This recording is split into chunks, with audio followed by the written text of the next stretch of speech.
Olá, olá, meus queridos, sejam todos aí bem-vindos, a mais uma aula nossa de Sociologia. Hoje a nossa 13ª aula do nosso curso, tratando ainda aí, como nós já tínhamos dito lá na 11ª aula, nós teremos aí um conjunto de 4 aulas seguidas falando sobre o pensamento de Max Weber e como utilizar Weber para entender a realidade, não é verdade? Mais uma vez aí, meus queridos, espero encontrá-los bem. E gostaria de pedir aí a força de vocês com carinho, para poder dar aquele like aí no nosso vídeo, caso você tenha entendido tudo que for apresentado aqui. Hoje nós estamos utilizando as teorias de Weber para entender como as desigualdades sociais se constroem numa sociedade moderna, numa sociedade capitalista. Nós sabemos que a sociologia ela também é conhecida como a ciência das crises. Isso não nos caracteriza como uma ciência pessimista, afinal de contas a gente só busca resolver alguma situação problemática se entendemos qual é o problema. E a gente apresenta aqui alguns problemas. Então qual é o problema de hoje? As desigualdades sociais. As desigualdades sociais, pessoal, na sociologia tem esse nome, estratificação social, certo? Ou como o poder se constrói e acaba se dividindo entre as pessoas nas relações interpessoais, beleza? Então olha só, antes de mais nada vamos começar aí conceituando o que é estratificação social. Então basicamente, pessoal, estratificação social é uma teoria sociológica que busca analisar como os indivíduos de uma sociedade se constroem a partir de grupos sociais, ou seja, como os grupos se constroem e a partir da construção dos grupos, como os indivíduos se relacionam entre si. Então, gente, o que ele está dizendo aqui basicamente é que toda sociedade ela vai dividir os indivíduos em grupos a partir de um critério. A nossa sociedade ela é capitalista, então o critério que nós temos de divisão aqui é exatamente a riqueza que o indivíduo possui, aliado ao conhecimento técnico-científico que ele também conquistou, beleza? E a partir dessa classificação dos indivíduos em grupo, nós temos as hierarquias sociais. As hierarquias. Hoje essas hierarquias se manifestam na nossa sociedade em forma de classes sociais, a classe alta, a classe média, a classe baixa. Eu já tenho aqui uma organização hierárquica a partir de um critério. Qual é o critério? Riqueza e inteligência, entre aspas, conhecimento técnico adquirido. E aqui está exatamente o processo de formação das desigualdades. Porque se você parar para analisar bem, nem todos tiveram as mesmas oportunidades de conquistar riqueza, nem todos tiveram as mesmas oportunidades de alcançar o conhecimento técnico, e dentro dessa possibilidade, dentro destas condições, nós temos aí o retrato da desigualdade. Então, na modernidade, a desigualdade se constrói exatamente a partir da possibilidade de acesso à riqueza, ou seja, usufruir da riqueza produzida a partir também da possibilidade de aquisição de conhecimento, de educação, se é que você me entende. E a partir daí nós temos isso aqui, Porque dentro de uma mesma sociedade existem indivíduos muito ricos e aqueles muito pobres. Ou seja, se nós tivéssemos aí, o ideal, é claro, seria que não existisse essa desigualdade. Mas nós sabemos que ela existe. Em qualquer sociedade do nosso mundo contemporâneo, nós temos essa divisão. Uma vez que a nossa sociedade ela é capitalista. Então nós temos essa divisão. Por que tem tanta gente com tanta riqueza, aliás, pouca gente com tanta riqueza e tanta gente sem nenhuma riqueza? Esse é um problema da nossa sociedade moderna que se associa aí ao conceito de estratificação e dominação, por assim dizer, beleza? E a partir daí, pessoal, nós temos aqui uma proposta de resposta. Por quê, pessoal? Uma das coisas que mais interfere nessa apropriação da riqueza e na formação da dominação é exatamente a divisão social do trabalho. A nossa sociedade, ela olha para o trabalho a partir das divisões que se estabelecem. A princípio, nós temos uma divisão básica. Qual que é a divisão básica, pessoal? Trabalho braçal, trabalho intelectual. Nós temos pessoas que exercem um trabalho braçal e é necessário que esse trabalho seja executado por alguém. Um exemplo bem simples, a coleta do lixo da sua casa. Isso aí você não precisa de muito desenvolvimento intelectual para participar desse tipo de trabalho. Pelo contrário, você depende de um desenvolvimento físico, não é verdade? E nós temos também o trabalho intelectual. O trabalho intelectual é aquele que a pessoa precisa muito mais da mente, do conhecimento técnico, lembra da racionalização do seu trabalho, da ciência, para desempenhar determinada função. Beleza? Então, essas tarefas, elas são divididas basicamente a partir aí dessa questão. E existe, pessoal, por trás desse empenho, desse trabalho exercido, desse trabalho executado, um valor social, certo? Ou seja, com certeza para você acho que não é dúvidas, não tem dúvida que o gari, que é aquele que exerce esse trabalho de coletar o lixo das residências, ele recebe bem menos do que aquele que fica num escritório desenvolvendo um trabalho intelectual, por assim dizer. Ou seja, esse valor, ele é puramente social, porque no final das contas você vai perceber, os dois são importantes para a sociedade. Se o rapaz que coleta o lixo não tirar o lixo da sua casa, começa a proliferar certas doenças, então é um trabalho extremamente importante. Assim como, aquele que controla o fluxo de energia que chega na sua casa, pura e simplesmente por um conhecimento técnico, também é importante, senão, afinal de contas, não temos energia, e sem energia não temos internet, e sem internet nós não estudamos.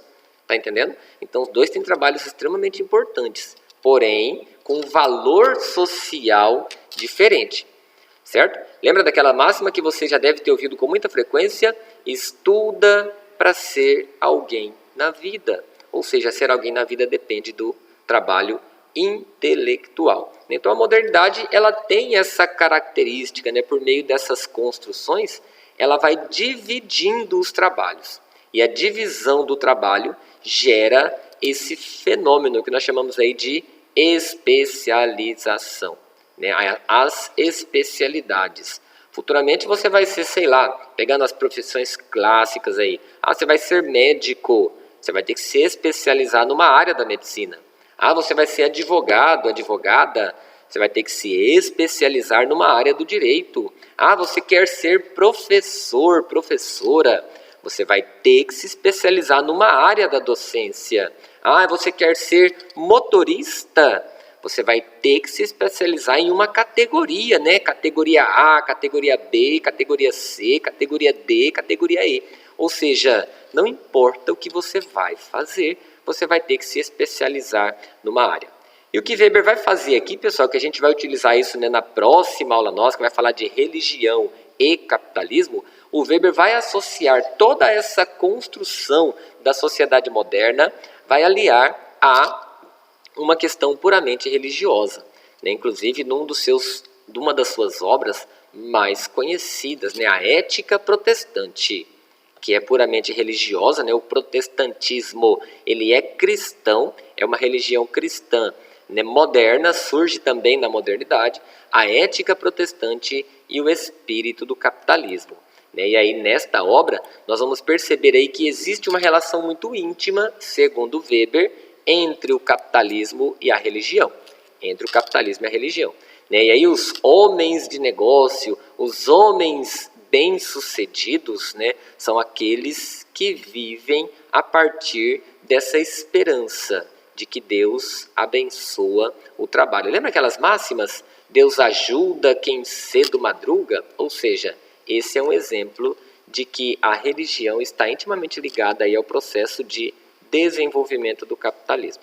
Segundo Weber, claro, segundo Weber. Outras máximas aqui que ele vai colocar nas suas obras é muito tranquilas para a gente entender aqui, algo do tipo: a preguiça anda tão devagar que a pobreza facilmente a alcança.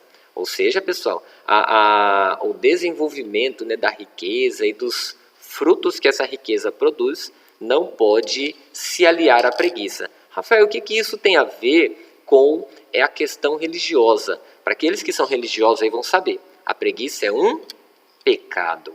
É um pecado. E para você não pecar, você não pode ser preguiçoso, não é verdade? Então, outra máxima aí, ó. As pessoas raramente reconhecem as oportunidades da vida porque muitas vezes elas estão disfarçadas de trabalho, né? Ou seja, novamente aquela intensificação de que o trabalho é uma bênção de Deus, certo, gente? Então aqui nós temos o retrato, né, sobre como Weber analisa aqui essa desigualdade e como ela se constrói. No final das contas, o que ele vai dizer? Né? A desigualdade é consequência do esforço de uns ou da preguiça de outros. Né? Novamente, ele volta a analisar aí o comportamento individual. E a dominação acontece como? A dominação, pessoal, se dá a partir de três formas, diria Weber. Né? Nós temos aí a dominação tradicional, por meio de influências tradicionais, algumas pessoas exercem o domínio sobre o comportamento de outras. Ela pode acontecer também por um processo afetivo, né, a dominação carismática, afetiva, ou seja, por questões afetivas e sentimentais, uns indivíduos dominam outros indivíduos, ou ela pode acontecer de uma forma racional, legal, né, quer dizer, amparada pela lei. Né, a lei define quem pode ou quem não pode fazer determinadas coisas, né? Agir de determinadas formas. E aí nós temos os três tipos de dominação: tradicional, carismática e racional. Bom, gente, como isso poderia aparecer, por exemplo, numa prova de vestibular, né? Ou no próprio Enem? Mais ou menos assim. Acompanha comigo. A ética protestante e o espírito do capitalismo é um dos trabalhos mais conhecidos e importantes de Max Weber. Nessa obra, o autor evidencia o papel do protestantismo na formação do comportamento típico do capitalismo ocidental moderno. Weber estabelece algumas características da doutrina sobre o desenvolvimento do capitalismo. Essas características têm como base, ou seja, qual das informações abaixo define a relação entre o capitalismo e a ética protestante? Vocação, sim, né? Vocação tem uma questão puramente religiosa. Indisciplina, não, né, gente? A indisciplina aqui deixa a letra A falsa. A disciplina voltada para a construção de condutas de comportamento exteriores ao indivíduo. Pelo contrário, lembra, gente, o que Weber está fazendo é exatamente analisar o indivíduo a partir das tuas convicções, como o indivíduo dá sentido às tuas ações. Lembra? Falamos disso nas aulas anteriores aqui, então essa aqui fica incorreta. Ou, letra C, a motivação do protestante, né, do religioso cristão protestante, segundo Weber, é o lazer. É o lazer, enquanto o dever é vocação como fim absoluto em si mesmo. Nossa, ela está cheia de erro, né? Ou seja, a vocação é um dever, né? Não só um lazer. E o fim absoluto em si mesmo, ou seja, a trabalhar pelo trabalho em si, não, né? Trabalhar na esperança de que essa é uma bênção de Deus, então não é em si mesmo, está na relação com Deus. Portanto, a C também está falsa. Letra D, os valores do catolicismo presente nos indivíduos que revelam a tendência ao racionalismo econômico. Bom, nós não falamos disso aqui, mas o fato de dizer que o livro se chama Uma Ética Protestante, e lá na aula da história você vai lembrar o que foi a Revolução Protestante, né, a Reforma Protestante, você vai perceber que, na verdade, o protestantismo surge exatamente para criticar certos valores católicos, né, o catolicismo. Então aqui também estaria incorreta. Agora, os valores do protestantismo, como a disciplina, a poupança, a austeridade, a vocação, o dever e a propensão ao trabalho, atuando de maneira decisiva sobre o indivíduo, para a formação de uma nova mentalidade, um ethos quer dizer uma ética, né, propícia ao capitalismo. É isso que a ética protestante está exatamente defendendo, não é verdade? Então aqui a única resposta possível para a nossa questão é a opção E. E aqui, pessoal, nós finalizamos como, segundo Weber, as estratificações se constroem numa sociedade capitalista e os processos de dominação. Lembra? Dominação tradicional, dominação carismática e dominação legal, racional. Espero que tenha ficado claro, e espero que estejam aí caminhando bem para alcançar os teus devidos objetivos. Um forte abraço, fique na paz e até a nossa próxima aula. Tchau, tchau.